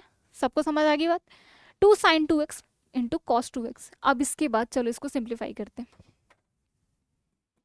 यहां से हमने देखा a plus b cos square x plus c minus c into cos square x plus 2d। Sine 2x cos 2x आपस में मतलब बेसिकली कितना भी एक दूसरे को एक्सप्रेस करोगे दूसरे के फॉर्म में, फिर भी कहीं ना कहीं साइन और कॉस का इन्वॉल्वमेंट हो ही जाएगा। कैसे, कॉस 2x क्या होता है, कॉस 2x को अगर साइन 2x क्या होता है 2 साइन एक्स कॉस एक्स, और cos 2x क्या होता है cos square x minus sign square x. Basically इसको आगे एक्सप्रेस करने का मतलब नहीं है, इसको यहीं पे छोड़ दे तो ठीक है, क्योंकि एक दूसरे से पूरा पूरा साइन और पूरा पूरा cos तो वैसे भी नहीं आना है।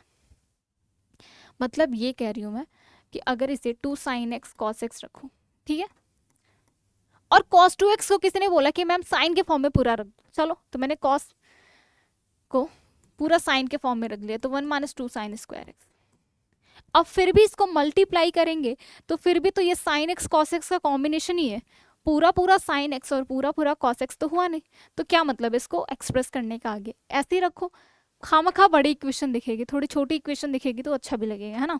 क्योंकि जहाँ पे बड़ी इक्वेशन आती है मैथ्स के बच्चे घबरा जाते हैं, बिल्कुल घबराना नहीं है, इक्वेशन ही तो है। अब यहाँ पे हम देख सकते हैं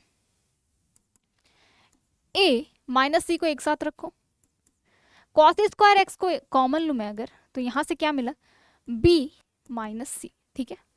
और क्या बचता है ये लास्ट टर्म, इसको ऐसे ही रख दो 2d। Sine 2x cos 2x को भी आगे एक्सप्रेस करोगे तो साइन x कॉस x, मतलब बेसिकली ये फॉर्म खत्म होने वाला नहीं है, तो इसको भी इसका डायरेक्ट फॉर्म जो क्वेश्चन में गिवन है d साइन 4x ऐसे रखो, क्योंकि कितना भी इसको बाहर तक अंत तक ओपन करते जाओ साइन एक्स कॉस एक्स का कॉम्बिनेशन लेगा ही लेगा, फ्री फ्रॉम साइन और फ्री फ्रॉम कॉस नहीं होगा, ठीक है। तो क्या मतलब है इतने बड़े बड़े इक्वेशन लिखने का, सिंपली d साइन 4x लिख दो जब हो ही नहीं रहा है तो। अब ये देखो एक कांस्टेंट है a, दूसरा कांस्टेंट है c, अब उनका जो सब्सट्रैक्शन है वो भी तो एक कांस्टेंट ही होगा। तो ये दो अलग अलग कांस्टेंट ना बोल के इसे हम एक सिंगल कांस्टेंट बोले, लेट्स से c1, तो किसी को कोई दिक्कत, a माइनस सी, ए भी कांस्टेंट है c भी कांस्टेंट है। सपोज मतलब अगर मैं बात करूं 2 माइनस 3 दिया है, तो क्या मैं इसे दो कांस्टेंट कंसीडर करूंगी या फिर इसकी वैल्यू -1 लूंगी और एक कांस्टेंट कंसीडर करूंगी, है ना, केवल एक करूंगी। तो सिमिलरली यही चीज है यहाँ पे, तो लेट्स से c1 इसका आंसर है और एक कांस्टेंट कंसीडर करो। सेम b माइनस सी, सेम आर्ग्यूमेंट दो कि b भी कांस्टेंट c भी कांस्टेंट, उसका जो सब्सट्रैक्शन होगा वो भी एक constant, let's say c2 cos square x plus d sine 4x, ठीक है। अब यहां से हम देख सकते हैं कि ये जो इक्वेशन बनी है सिंप्लीफाइड इक्वेशन, इसमें जो 3 कांस्टेंट है c1 c2 और d, ये बेटा आपके सारे लीनियरली इंडिपेंडेंट कांस्टेंट है, किसी का भी किसी के ऊपर कोई डिपेंडेंसी नहीं है, सब एक दूसरे से फ्री है। तो बेसिकली यहाँ पे कांस्टेंट कितने हुए, कांस्टेंट्स हुए 3 and that will B order. तो ये आंसर हुआ आपका 3। तो yes, option D is true. बात सबको समझ आई? तो ऐसे हम किसी इक्वेशन को सिंप्लीफाई करते हैं और लीनियरली इंडिपेंडेंट आर्बिट्रेरी कांस्टेंट ढूंढते हैं। ठीक है, चलो एक और क्वेश्चन लेते हैं, सेम इसी क्वेश्चन पे बेस्ड।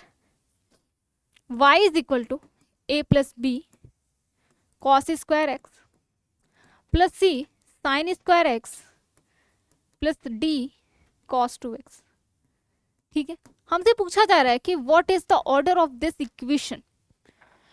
तो आपको वैसे नहीं करना है कि 4 कांस्टेंट दिख रहे हैं तो 4 इसका ऑर्डर होगा ना, सबसे पहले तो सिंप्लीफाई करो जैसे हमने प्रीवियसली किया है।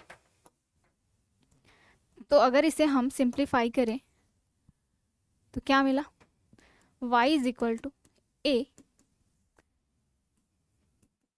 Plus b cos square x को एज इट इज रखो, अब इस पर साइन को कॉस के फॉर्म में रखेंगे, 1 माइनस कॉस स्क्वायर एक्स। ठीक है, डी क्या हुआ बेटा, कॉस 2x। कॉस 2x का मतलब क्या होता है, cos square x minus sign square x. अगर इसे मैं कॉस के फॉर्म में रखूं पूरा पूरा तो क्या हो जाएगा, 2 कॉस स्क्वायर एक्स माइनस 1। ये एक रिजल्ट होता है कॉस 2x का। अब बस इसे सिंप्लीफाई करो, यहाँ पे a plus b cos square x, इसको ओपन करो ब्रैकेट को, तो ये क्या हुआ, c minus c cos square x plus 2d cos square x minus d. ये हमारी इक्वेशन सिंप्लीफाई होके बनी। अब यहाँ से थोड़ा एक और सिंप्लीफिकेशन करते हैं, सारे कांस्टेंट टर्म्स को एक साथ और जो कोफिशिएंट है कॉस वाले को टर्म्स को एक साथ। तो a plus c minus d. ठीक है, अगर मैं कॉस स्क्वायर एक्स को बाहर लूँ तो यहाँ पे क्या मिला, b minus C plus 2d। ठीक है, इक्वेशन हमारी ये थोड़ी सिंप्लीफाइड हुई। अब देखो a क्या है, कांस्टेंट है, c क्या है, कांस्टेंट है, d क्या है, कांस्टेंट है। अलजेब्रा ऑफ कांस्टेंट्स क्या होता है, वो भी कांस्टेंट ही होता है। मतलब क्या है, कांस्टेंट को ऐड करने पे कांस्टेंट मिलेगा, कांस्टेंट्स को सब्सट्रैक्ट करने पे भी कांस्टेंट ही मिलेगा, डिवाइड करने पे कांस्टेंट्स को कांस्टेंट ही मिलेगा, साथ ही साथ कांस्टेंट्स को मल्टीप्लाई करने पे भी कांस्टेंट ही मिलेगा। तो ये है अलजेब्रा ऑफ कांस्टेंट। तो यहाँ से हम देख सकते हैं कि ये कांस्टेंट कैसे हैं, 2 कांस्टेंट को ऐड किया गया, तीसरे को सब्सट्रैक्ट किया गया। तो लेट्स से एक नया constant c1 cos square x. अब ये क्या, अगेन 3 कांस्टेंट्स का फॉर्म है, 2 को ऐड किया गया, 1 को सब्सट्रैक्ट, बेसिकली कांस्टेंट ही मिलने वाला है। तो लेट्स से c2। तो यहाँ पे number of linearly independent arbitrary constants कितने हुए, 2। तो इसलिए ऑर्डर इसका क्या हुआ, 2। वैसे देखने में तो यहाँ पे 4 कांस्टेंट्स थे, तो बच्चे बोल सकते थे इसका ऑर्डर 4 है, बट नहीं, सबसे पहले तो उस इक्वेशन को सिंप्लीफाई करेंगे। ठीक है, देखेंगे कि number of linearly independent arbitrary constant कितने हैं, कांस्टेंट ही नहीं, इंडिपेंडेंट होने चाहिए आपस में। तो यहाँ से हम ऑर्डर फाइंड आउट करते हैं। अब आता है नेक्स्ट टर्म, डिग्री। किसी डिफरेंशियल इक्वेशन का, किसी ऑर्डिनरी डिफरेंशियल इक्वेशन का डिग्री कैसे फाइंड आउट करते हैं। तो इसके लिए जो डेफिनेशन बनती है, हाईएस्ट पावर ऑफ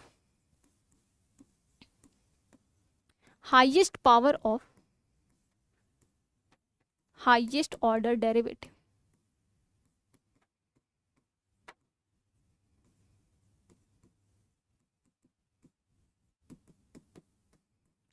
जो हाईएस्ट ऑर्डर डेरिवेटिव होता है, जो उसका जो हाईएस्ट पावर होता है, दैट इज डिग्री।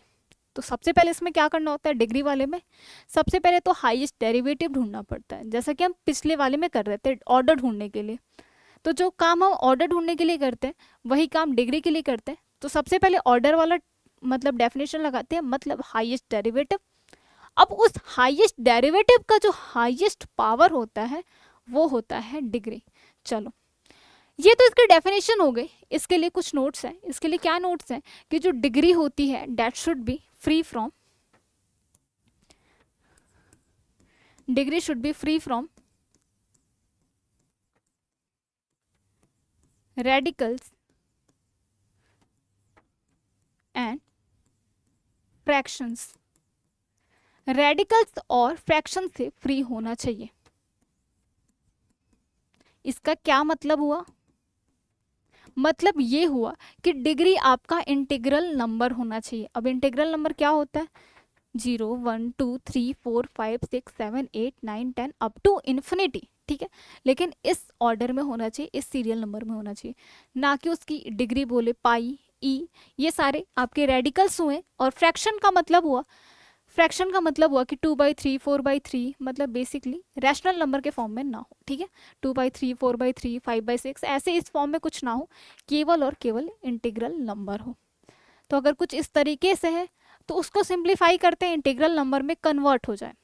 अगर कन्वर्ट नहीं हो पा रहा है तो बोलेंगे नहीं, जब कन्वर्जन नहीं पॉसिबल है, इसका रेडिकल ही आ रहा है एट द एंड या फिर फ्रैक्शन ही आ रहा है एट द एंड, तो बोल देंगे उसकी डिग्री डिफाइंड नहीं है, ठीक है। डिग्री की डेफिनेशन है कि highest power of highest order derivative. शर्त ये है कि जो डिग्री होनी चाहिए वो रेडिकल और फ्रैक्शन से फ्री होना चाहिए। रेडिकल्स का मतलब है पाई ई आयोटा, इस टाइप से कुछ नंबर ना आए, ठीक है, इंटीग्रल नंबर आए। फ्रैक्शन हो अगर है तो फ्रैक्शन को रिमूव करेंगे, रिमूव हो पा रहा है तो वेल एंड गुड, अगर नहीं हो पा रहा है तो बोलेंगे डिग्री डिफाइंड नहीं है।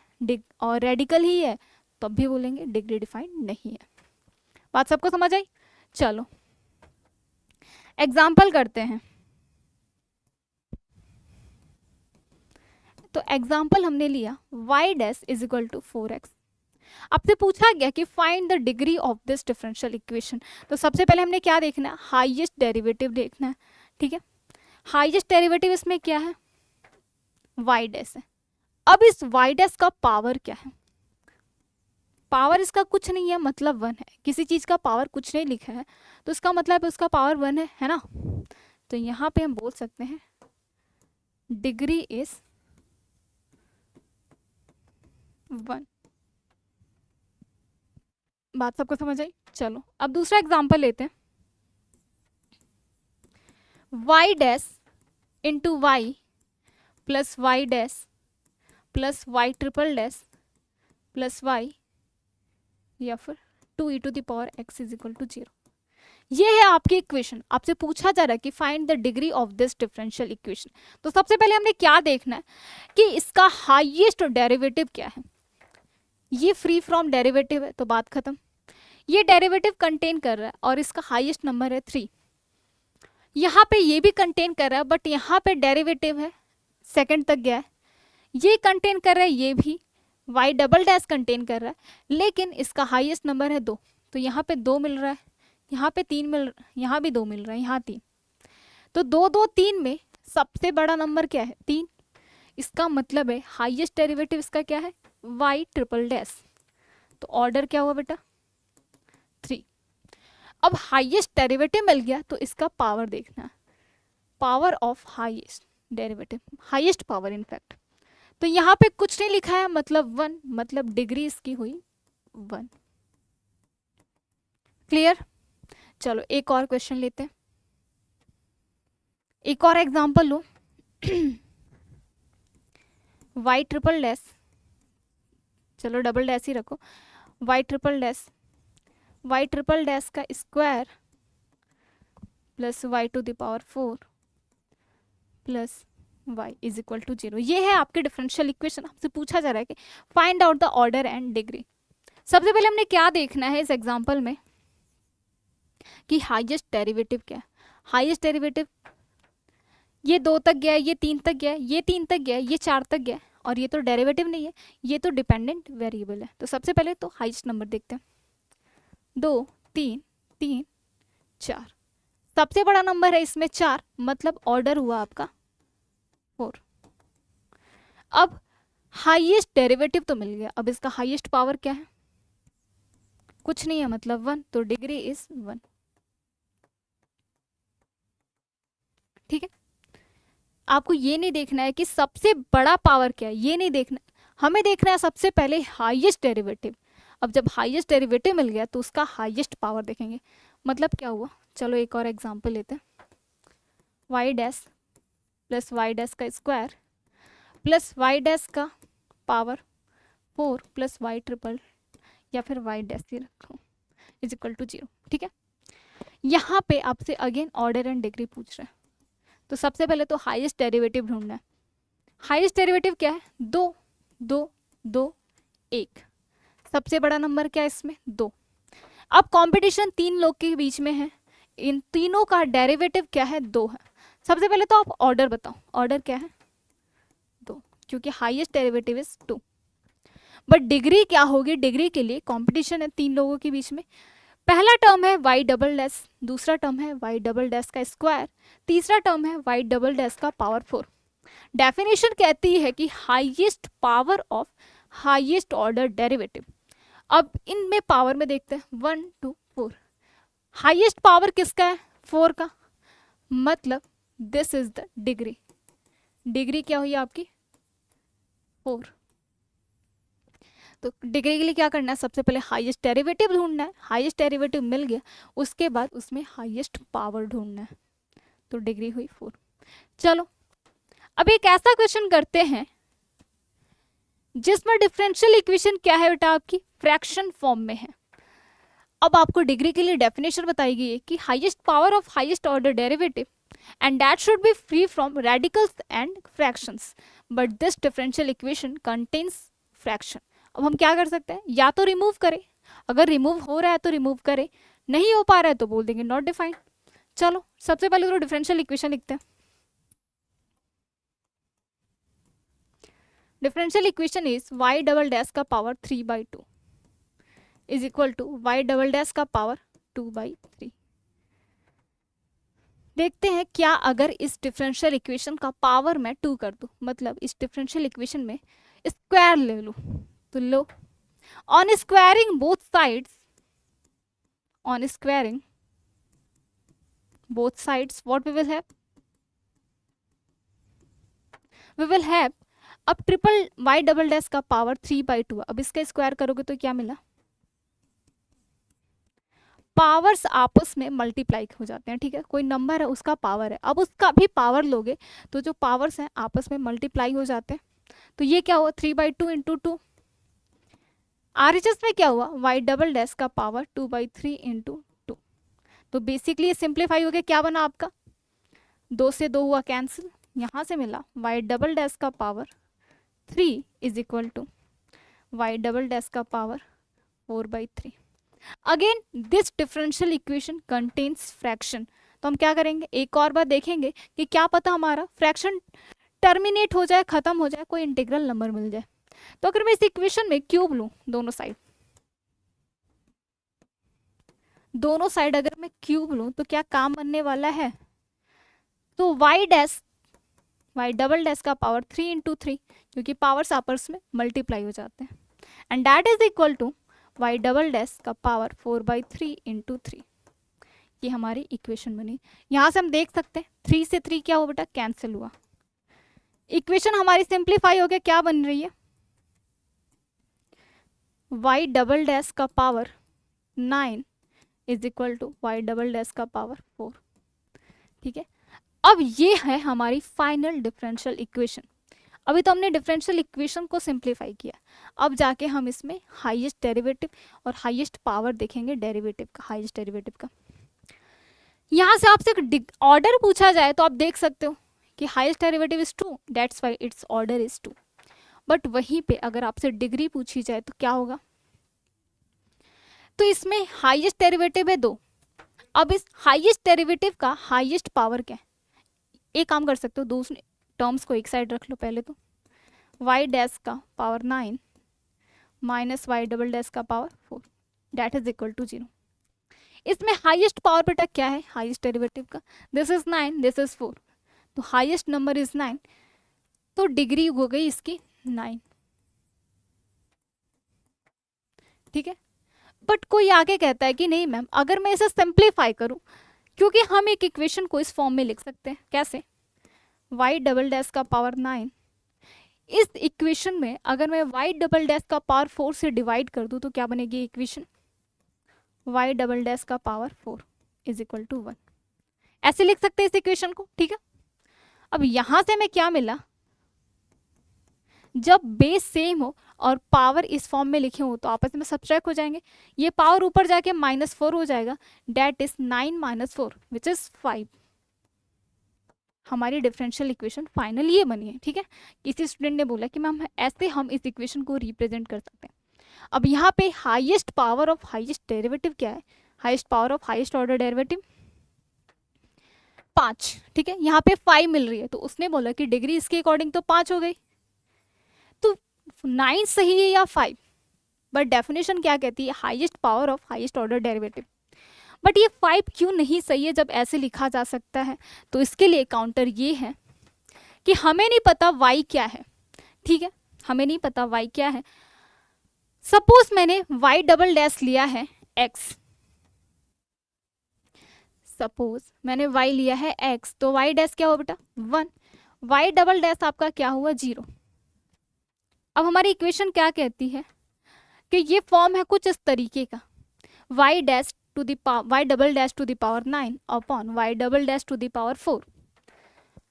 और इक्वेशन हमने फॉर एग्जांपल एक काउंटर हम ले रहे हैं जिसमें y हमने x लिया। अब ये कौन सा फॉर्म बन रहा है 0/0। RHS में हमें क्या दिया हुआ है 1, है ना। अब ये 0/0 कौन सा फॉर्म हुआ, एक इनडेफिनिट फॉर्म है। ठीक है, इनडिटर्मिनेट फॉर्म है, इनडेफिनिट फॉर्म है। तो ये यहाँ पे डिफाइंड नहीं हुआ क्योंकि this is not possible on number line. ये पॉसिबल नहीं है, ये पॉसिबल नहीं है क्योंकि ये बेसिकली क्या हो गया, एक इनडेफिनिट केस हो गया। जब इनडेफिनिट केस हो गया नंबर लाइन पे इस चीज़ को हम ड्रॉ ही नहीं कर सकते। ये कह रहा है कि 0/0, 0/0 क्या हुआ, एक इनडेफिनिट फॉर्म हुआ। बेसिकली यहाँ पे इनवर्स एग्जिस्ट नहीं कर रहा है, मतलब जैसे ही y डबल डैश आपका 0 हुआ तो ये इक्वेशन हमारी बन गई इनडेफिनिट। मतलब this equation is not continuous at point 0, 0 पे ये कंटिन्यूअस नहीं है, मतलब इसका इनवर्स एग्जिस्ट नहीं कर रहा है एट पॉइंट 0। ठीक है, जब हमें नहीं पता है तो ये क्या ऐसे लिख सकते हैं, बिल्कुल नहीं, क्योंकि ये y है, y के बारे में हमें कोई भी इंफॉर्मेशन नहीं गिवन है। y हमें, हमारी इक्वेशन कुछ इस तरीके से डिफाइंड है, हमें y के बारे में कुछ भी नहीं बताया उसने। जब हमें y के बारे में पता ही नहीं है तो कोई बच्चा तो ले ही सकता है y0, yx ले ही सकता है। y जब उसने x लिया तो y डबल डैश उसने 0 देख लिया, अब उसके अकॉर्डिंग तो ये इनडेफिनिट केस हो गया। बट वहीं पे किसी बच्चे ने x² ले लिया y को, तो उसके अकॉर्डिंग y डबल डैश तो 2 आया, एंड 2/2 इज 1, तो उसके अकॉर्डिंग तो इक्वेशन डिफाइंड हो गई। तो उसने तो बोल दिया कि नहीं that is defined and degree will be 5 उसके अकॉर्डिंग, है ना। किसी बच्चे ने आके क्या किया, y को x² ले लिया, तो y डैश क्या हुआ 2x, y डबल डैश हुआ 2। और हमारी इक्वेशन कैसे डिफाइंड है, इक्वेशन डिफाइंड है y डबल डैश का power 9 upon y double dash का पावर 4। अगर मैं इसे रखूँ तो ये क्या हुआ, जो भी फॉर्म आ रहा है इसका। ठीक है, तो कुछ इस तरीके से हुआ। ऑल्दो यहाँ पे भी ये एक वेल डिफाइंड इक्वेशन नहीं बन रही है यहाँ पे भी, लेकिन इन केस कल को बन गई इक्वेशन। ठीक है, x²/2 में ले लूँ अगर, तो यहाँ से क्या आया y डबल डैश 1। अब मैं इक्वेशन में रखूँ तो 1 = 1 आ गया, इक्वेशन हमारी सेटिस्फाई होगी। ठीक है, अब उसके अकॉर्डिंग तो हो गई डिग्री 5, क्योंकि वो तो दिक्कत दे नहीं रहा है उसका डिनोमिनेटर, बट 0 लेने पे उसको दिक्कत दे रहा है ना, 0 लेने पे उसका इन्वर्स एग्जिस्ट नहीं कर रहा है। एक इनडेफिनिट केस आ रहा है तो 0 ले नहीं सकते, और साथ ही साथ हमें y के बारे में कोई भी इंफॉर्मेशन नहीं गिवन है। इसका ये मतलब हुआ कि इसको इस तरीके से हम रिप्रेजेंट नहीं कर सकते, ऐसे नहीं लिख सकते। मतलब यही हमारा लिखने का एक आखिरी तरीका है, क्योंकि y एक अननोन फंक्शन है, अननोन फंक्शन के बारे में हम जजमेंट पास नहीं कर सकते। जब तक हमें y एक वेल डिफाइंड इक्वेशन ना बोले तब तक उसे हम इस फॉर्म में नहीं लिख सकते। जब इस फॉर्म में नहीं लिख सकते तो यहाँ पे डेफिनेशन लगाएंगे। डेफिनेशन कहती है highest power of highest order derivative, highest power is 9, so degree is 9। Clear to all?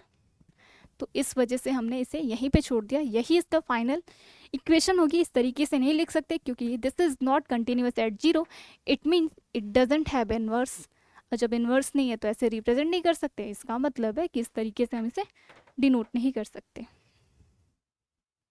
अब चलो एक और एग्जाम्पल लेते हैं। हमारी डिफरेंशियल इक्वेशन डिफाइंड है कि y is equal to sine of y dash. हमसे पूछा जा रहा है कि what is the degree. Degree के लिए क्या देखना है कि highest power of highest order derivative, y is sine y dash. ये तो डेरिवेटिव है नहीं तो इसका काम खत्म। y डैश तो डेरिवेटिव है ना, y डैश हमारा क्या है, एक डेरिवेटिव है, लेकिन वो किस फॉर्म में है, एक साइन फंक्शन के साथ एडेड है। ठीक है, साइन फंक्शन कनेक्ट कर रहा है एंड साइन फंक्शन की डिग्री डिफाइंड होती नहीं है ना। साइन फंक्शन क्या होता है आपका, साइन फंक्शन कुछ इस तरीके से फंक्शन होता है जिसका पीरियड होता है, जिसका डोमेन, कोडोमेन, जिसका रेंज सब कुछ डिफाइंड हो। ठीक है, लेकिन इसकी डिग्री डिफाइंड नहीं होती है, तो इसका मतलब है कि इसकी डिग्री अनडिफाइंड है, क्योंकि डेरिवेटिव y है, सॉरी y डैश है और y डैश कनेक्टेड है साइन फंक्शन के साथ और साइन फंक्शन की डिग्री होती नहीं है, मतलब this degree is not defined, तो अनडिफाइंड हुआ। तो ऑप्शन कौन सा आपका सही हुआ, फोर्थ ऑप्शन। ठीक है, अब वहीं पे एक और एग्जांपल लूँ मैं, वहीं पे एक और एग्जांपल लिया हमने, sine inverse y is equal to y dash. ठीक है, अब आपसे पूछा गया कि व्हाट इज द डिग्री। अब हमने क्या देखना है, highest power of the highest derivative. Again definition, यहाँ पे हम देख सकते हैं कि ये है हमारा derivative but this is not derivative, तो यहाँ पे डिग्री हो गई 1। क्यों, क्योंकि हाईएस्ट डेरिवेटिव क्या है, y डैश, और इसका पावर क्या है, कुछ नहीं है, मतलब 1 है।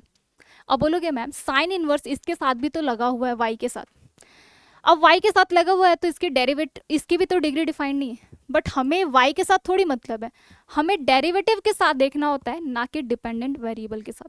तो डिपेंडेंट वेरिएबल के साथ कोई भी फंक्शन हो, साइन का हो, कॉस का हो, एक्सपोनेंशियल हो, या फिर आपका इन्वर्स हो, मतलब कुछ भी हो, ठीक है, विच इज़ रेडिकल, कोई दिक्कत नहीं, हमें तो डेरिवेटिव के साथ देखना है ना। तो यहाँ पे कोई दिक्कत नहीं हुआ, डिग्री हो गई 1। बट किसी ने बोला कि मैम ये और वो इक्वेशन दोनों सेम ही तो है, अगर मैं इसे इन्वर्स ले लूँ, दोनों side sign inverse y dash, ये दोनों सेम ही तो है। बट नहीं, ये दोनों सेम नहीं है, हम इक्वेशन में खुद से मॉडिफिकेशन नहीं कर सकते। ये क्वेश्चन है, क्वेश्चन हम खुद से मॉडिफाई नहीं कर सकते, सॉल्यूशन लिखते हैं तब उसको मॉडिफिकेशन करते हैं। ठीक है, इक्वेशन को मॉडिफिकेशन कर सकते हैं लेकिन क्वेश्चन को थोड़ी मॉडिफाई करोगे। साइन फंक्शन एक ऐसा फंक्शन है जिसका खुद क्या एग्जिस्टेंस होता है, जिसकी खुद की डोमेन होती है, रेंज होती है, पीरियड होता है, एक पैटर्न फिक्स्ड होता है। वहीं पे साइन इनवर्स फंक्शन भी एक दूसरा फंक्शन होता है, ठीक है, जिसका खुद का डोमेन, रेंज और आपका पीरियड वगैरह फिक्स होता है। साइन अलग फंक्शन है, साइन इनवर्स अलग फंक्शन है, तो हम इनवर्स नहीं ले सकते, ठीक है, क्योंकि दोनों का एग्जिस्टेंस, दोनों का सिग्निफिकेंस अलग अलग है, तो इस वजह से हमने यहाँ पे इनवर्स नहीं लगा सकते।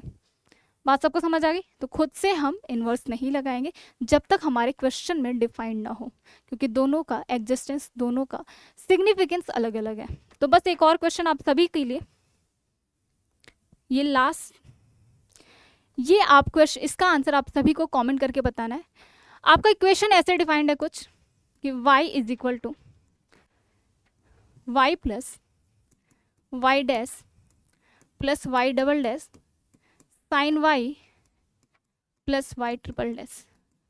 ठीक है, आप सभी को कमेंट करना है कि डिग्री क्या है इसकी और ऑर्डर क्या है, ऑर्डर और डिग्री इसकी क्या है, आप सभी को कमेंट करके बताना है। तो बस आज की क्लास में इतना ही। आज की क्लास में हमने क्या सीखा कि किसी इक्वेशन से ऑर्डिनरी डिफरेंशियल इक्वेशन कैसे फॉर्म करेंगे। फॉर्मेशन में हमने सीखा कि जितने भी इक्वेशन में कॉन्स्टेंट्स हैं उसके डिफ्रेंशिएट करेंगे और कॉन्स्टेंट्स को एट द एंड रिमूव करेंगे। कैसे? या तो खुद से वो टर्मिनेट हो जाए, या तो हम एक ऐसी अरेंजमेंट बनाएं, एक ऐसी सेटिंग लगाए कि कॉन्स्टेंट सारे रिमूव हो जाए।